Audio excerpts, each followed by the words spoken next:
Welcome, everybody, to the Bad Habits Podcast. Today I'm here with Tish Sock-sachetti, who's the Mi'kmaq Indigenous Support Worker at our local high school. Good morning, Tish. Good morning. So today we're going to talk about Indigenous issues. We're going to talk about reconciliation, missing and murdered women, and the rail blockade in Wet'suwet'en, and all things Mi'kmaq.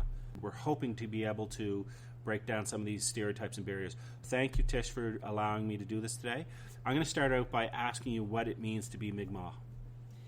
For me, what it means to be Mi'kmaq, it's a large. That's who I am. It's a huge part of my soul. It's what I live with. It's what I wake with. It's what I breathe. It's what I practice. It's how I try to live my life.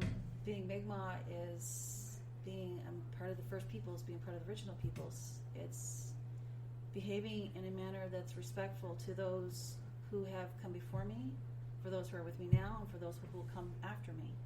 What do you think the general public thinks when you say you're Mi'kmaq?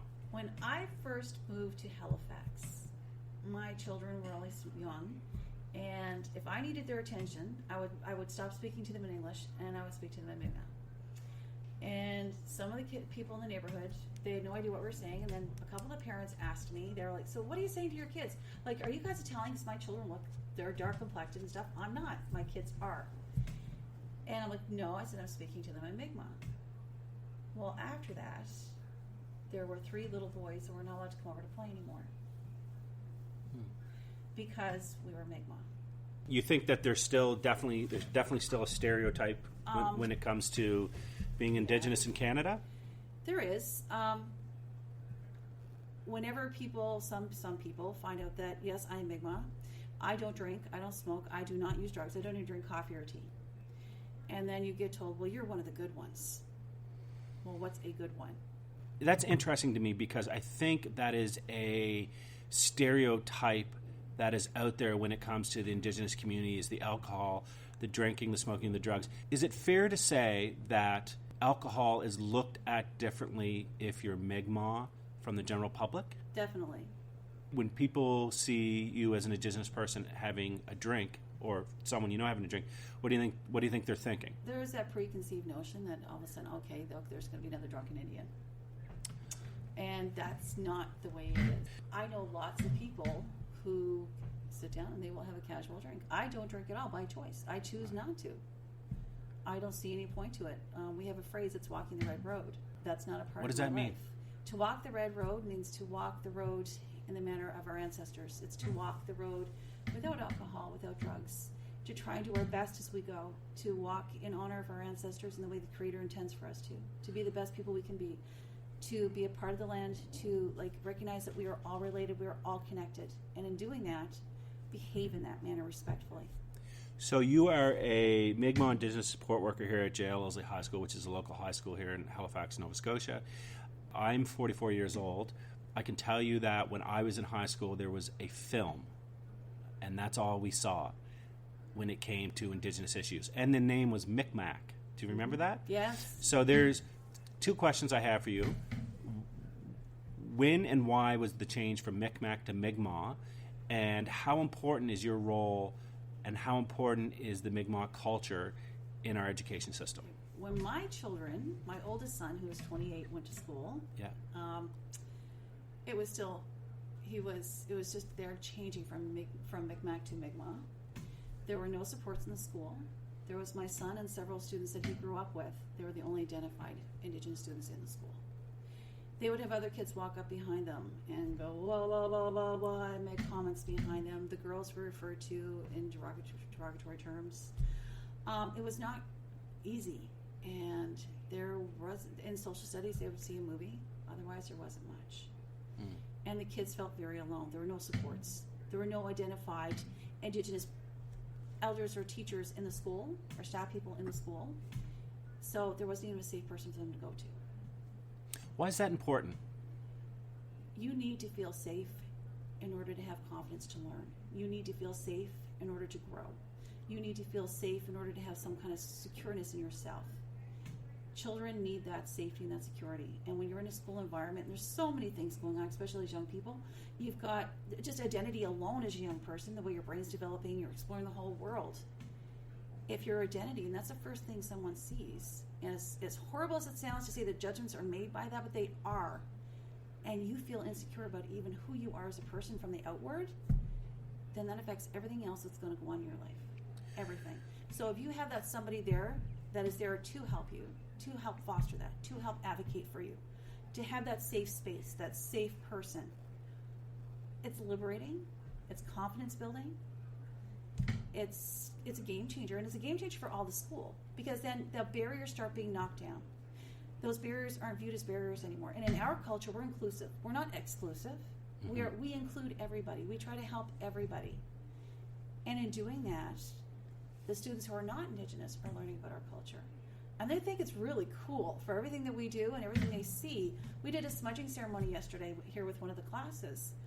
And two of the students, they're males, who ordinarily would skip class and really wouldn't care about anything, were the ones stepping up to help out with everything. And they were the ones who spoke up and said, can we please do this again? That makes the difference in having that person in your school.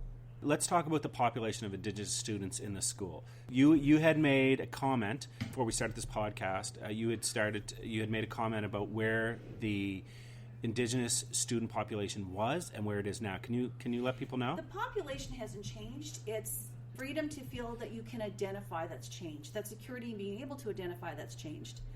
When I first took the job here, we had 17 students in the high school that identified.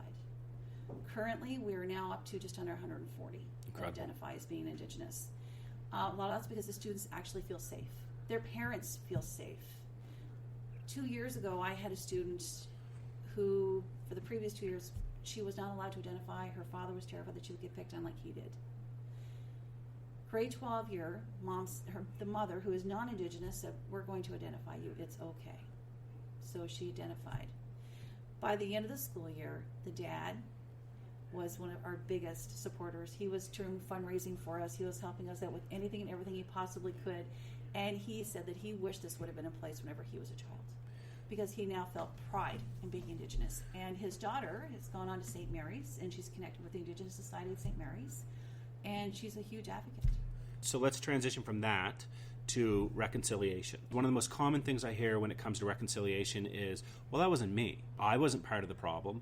That was so long ago. Give us the history of reconciliation, a quick history of reconciliation, because it's not as far back as people like to pretend.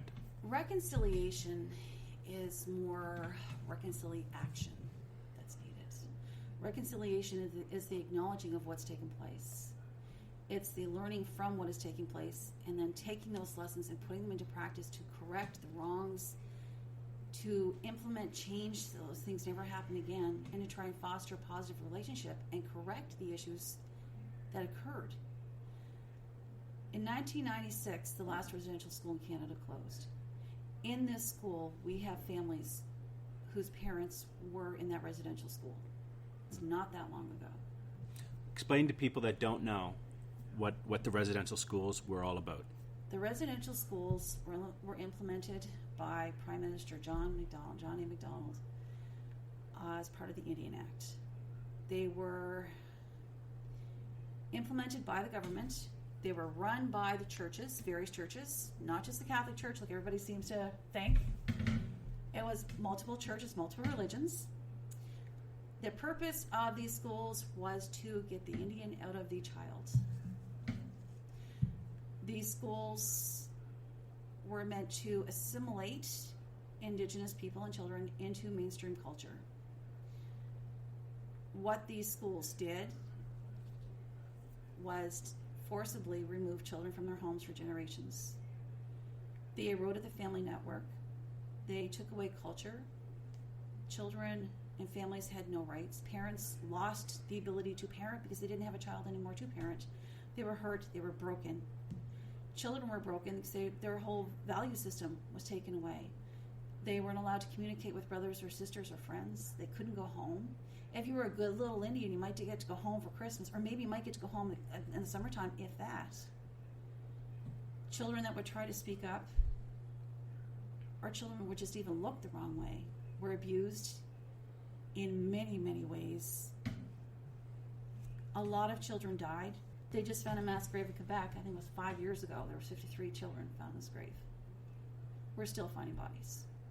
there's still children that haven't been seen. As a proud Mi'kmaq, how do you get past that? How do you trust society? How do you trust government? You don't have a choice. It's not government, it's having trust in yourself. I know who I am. My children have been raised to know who they are. The children I work with in the schools, they're my kids. I want them to have that confidence and faith in themselves, to know who they are, to know what's right and wrong for themselves, and to walk that path with integrity. And if you walk that path with integrity, you'll come across those others with integrity too. It works that way. Can this happen again? The residential schools, if we're not careful, yes. I hope they never ever do. I don't want it to ever happen, but it's no different. People go on, and this is good. People go on about how when things happened in World War II with Hitler and the genocide that occurred with the Jewish people, we can never ever let this happen again. It can never happen again. It can never happen again. And there was this worldwide outcry at the atrocities that occurred. Our indigenous population here in Canada are identified by numbers, just as the Jewish people were identified by numbers. What goes on in your life is kept record of by this number, just as the Jewish people were with these numbers. At birth, when you were status, you were given a number, and that number stays with you when you're identified as Indian through the Indian Act that is still in place. Can it happen again, or is it still going on? There's less funding available for children welfare services on reserves. There's less funding that's allocated for education purposes on reserves. We have reserves, multiple reserves, dozens, that have not had fresh water for an entire generation. They don't have adequate housing. You've got multiple families living in a tar paper shack up north for generations. It's still going on. It's just in a different manner. What you just said was very powerful. And I don't think people realize when they hear the word reserve, I think the general public think, oh, they got free housing. What does a reserve mean to you? A reserve is an area of land that has been decreed upon by the government for the use of Indigenous people for residential purposes, or for their usage through treaty or force by the government. There were treaties that were set aside that were agreed upon. There were friendship treaties. There were treaties agreed upon the use of the land, not the sale of the land, but the use of the land. And for the use of the land, Indigenous people, and in payment was supposed to occur.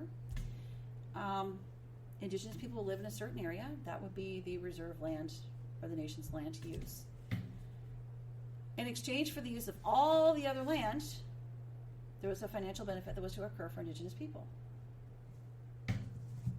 That has not been forthcoming. What you're saying is there was a financial agreement put in place. We will use your land, and we will allow you to have this land, and we'll financially pay you for this. Yes. Not just beads either. But there were agreements made for the land usage, and it never happened. It just didn't happen. And then the land that was set aside to be used kept getting encroached upon more and more and more. So if you and I had a deal that you were going to let me use your backyard for something, and in exchange for you letting me use your backyard, I said that I will give you X, Y, and Z. Well, while looking at your backyard, I don't want to give you X, Y, and Z anymore. I'm only going to give you X. And I want to move into the back of your house now. So, but because I'm bigger than you and I have more power than you, I'm just going to do it, and you're just going to have to suck it up. Now, while I've taken over the back of your house now, I'm now going to take over the front of your house, and you're going to be in your front yard with your family. But by this time, it's also the children of your children. And it's my children of my children that are now taking over the whole house. That agreement's still in place for X, Y, and Z. I'm just not following my part in it. But I'm taking all the benefits and then some. So this will lead into Wet'suwet'en. Yes. And the rail blockage. And so there was a lot of anger.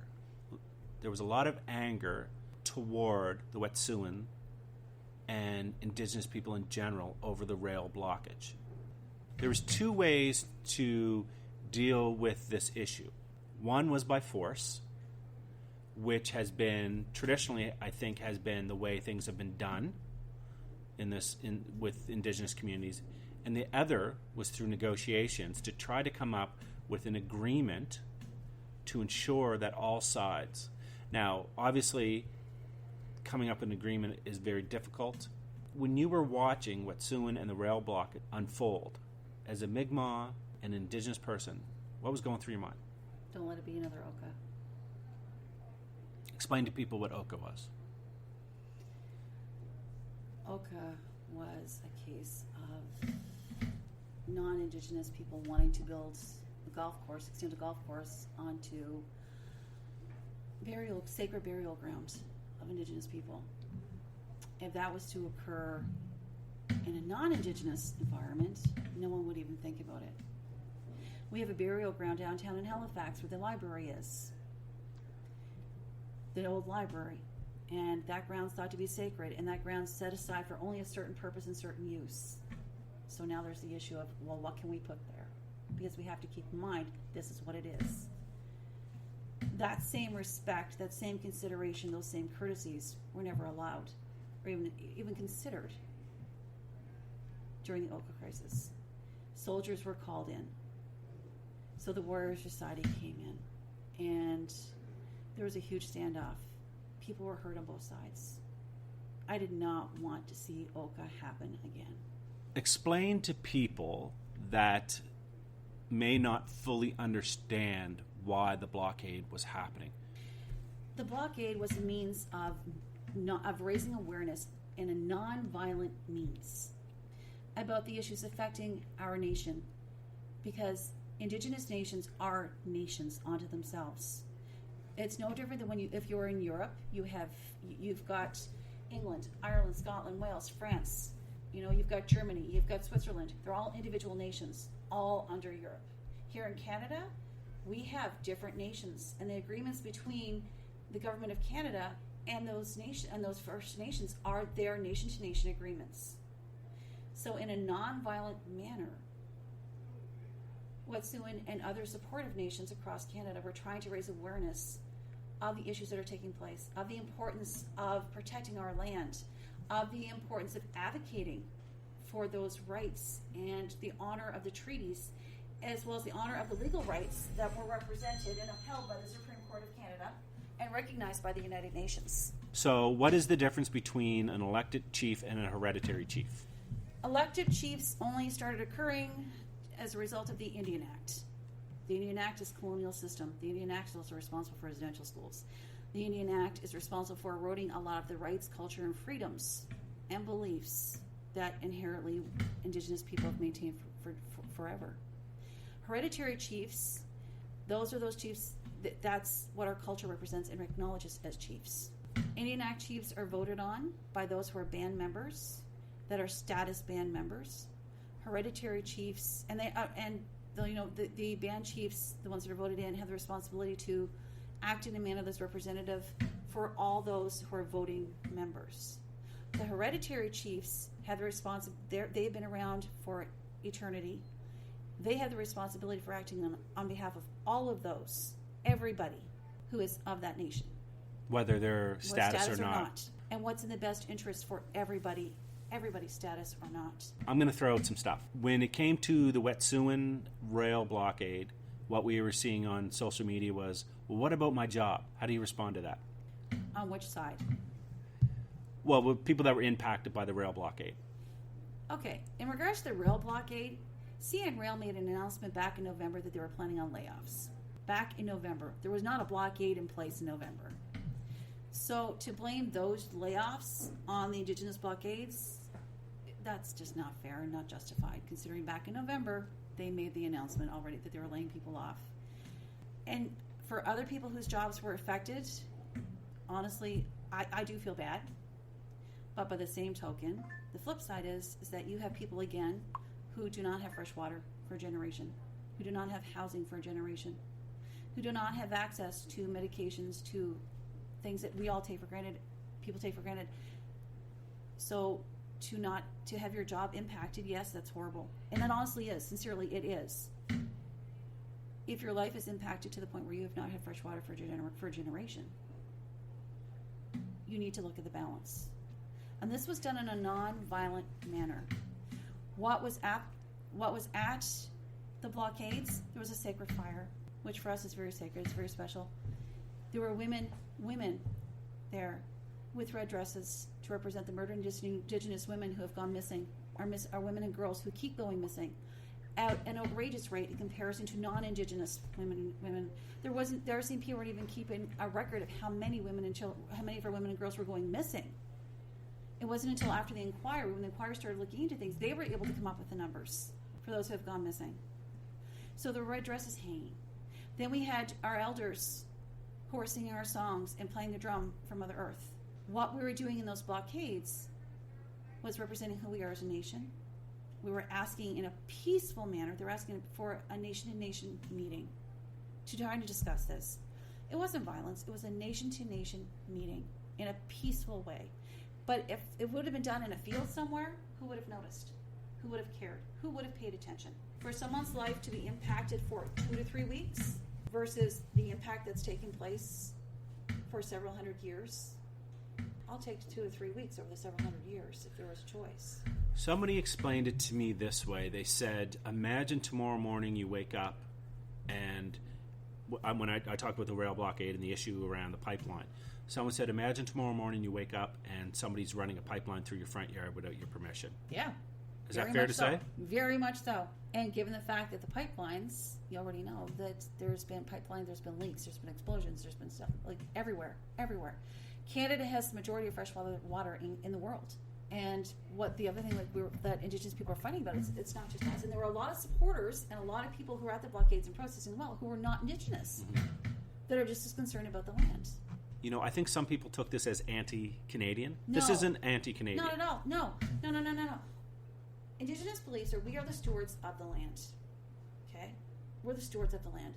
The land is a part of who we are. So we have a responsibility to protect the land. We have a responsibility to protect for 7 generations to come at least. That's our responsibility that we have to see to. It's not anti-Canadian. It's, like you said, you wouldn't want a pipeline being forced through your front yard. But say it was your neighbor's yard. You're all in the same block.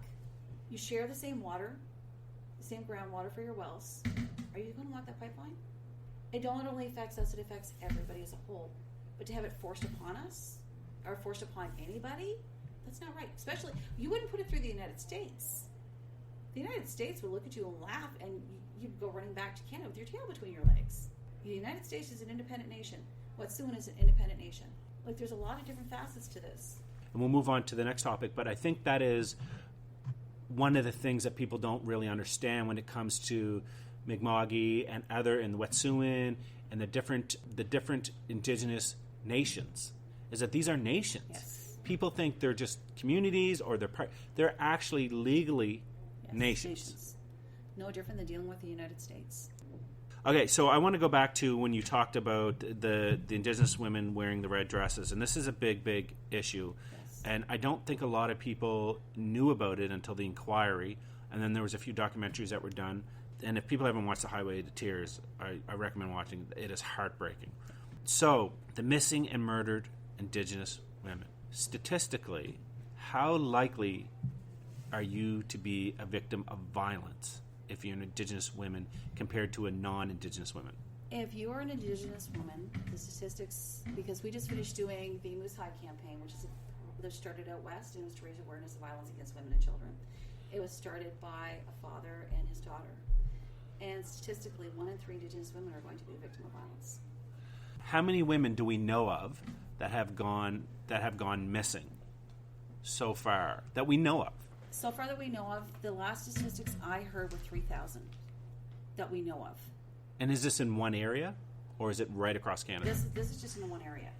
And where 3,000. Is that in the BC? Yeah, the Highway Tears area, there's over 3,000. So the Highway of Tears, there's over 3,000 missing and murdered Indigenous women. Yes, a friend of mine, Denise DeGosia, she does the same job I do in Fall River. She was on the inquiry, and she has better statistics. So she's a really wonderful lady, but the numbers are astounding. I think what I read when I was reading the inquiry was 50% of the women who go missing are Indigenous, but yet we only make up 4% of the population in Canada. Why has it taken this long? for a reaction. Like we discussed, the preconceived notions of what Indigenous people are. You know, you're a drunken Indian. You're prostituting yourself. What's the point?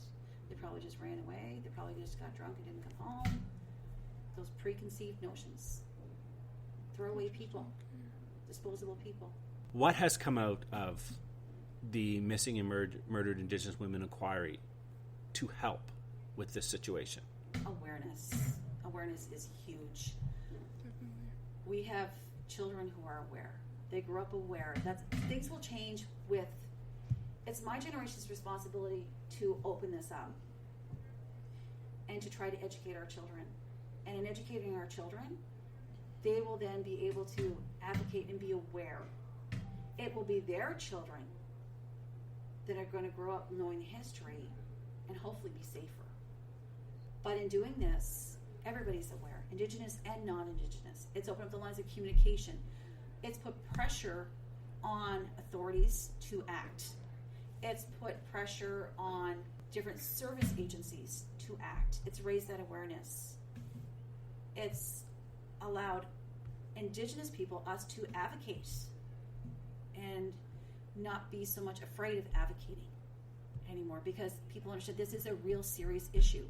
It's serious. This is happening. We are not invisible people. We are not disposable people. We matter too. We're important. We matter. We give a lot to society. We need to count just as well as people who are not Indigenous. And that's happening. And then we also have a lot of people now who are non-Indigenous who are supportive, who are advocating as well, who have stepped up and have a voice beside us. That's made a huge difference too. What needs to change? There's a lot. There's not an easy answer. But it boils down to respect. It all comes down to respect. We live in Halifax. If Dartmouth did not have clean drinking water, how long do you think it would take before the water would be fixed? If we had an entire community, if all of Heron Cove were living in tar paper shacks, and we found out that they were not being given enough money to address a housing situation, how long do you think it would take before that money would be there? If we had a community of people in Sambro who all were sick, and instead of sending the Tamiflu virus, we sent body bags, which happened here several years ago, what kind of an outrage would occur? And how long before that was rectified and to never occur again? It's respect. We need to have that respect. One of the ways to change the system is to be involved in Yes. the system. Yeah. Are we seeing more and more Indigenous leaders, youth, stepping up and saying enough is enough? Definitely. We have more youth today that are involved in advocacy, starting in the junior high and elementary school level.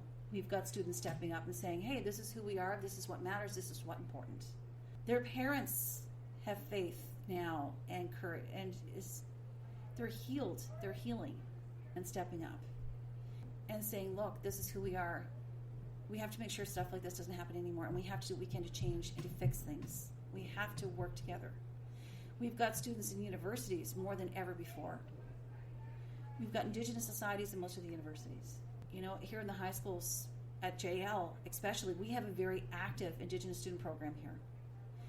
All the students here are involved in everything, and in support of our Indigenous students, we have a lot of non-Indigenous students that step up to help out with everything as well, which is wonderful. That's how things are changing. Growing up myself, there wasn't a lot of people that self-identified as Indigenous for reasons we spoke about earlier. And so the education system, I think, when we talked about racism and we talked about overcoming, it was a lot of it, what we learned was around African Nova Scotians.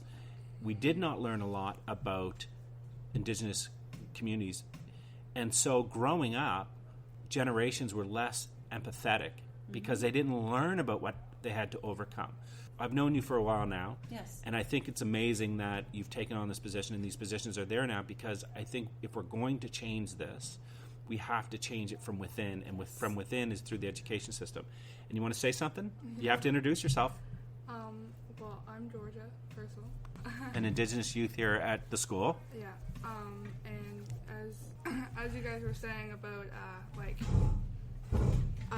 growing up with some were growing up with Indigenous students. I grew up in like a completely white-based school. There was only 3 African Canadians in there, and I'm not sure how many identified. I think it was very slim.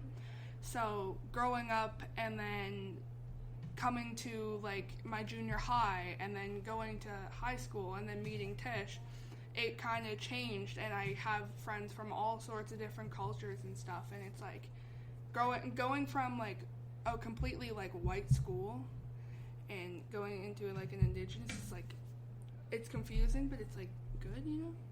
So can I ask you okay if I ask you a couple questions? Yeah. So you grew up, I obviously know your family too, but you grew up in a very white community, and now, like you said, you have access to resources, and you see yourself reflected in others. Mm-hmm. What was it like growing up in a white community, being an indigenous, compared to now where you have the openness and you have people like Tish here to support you?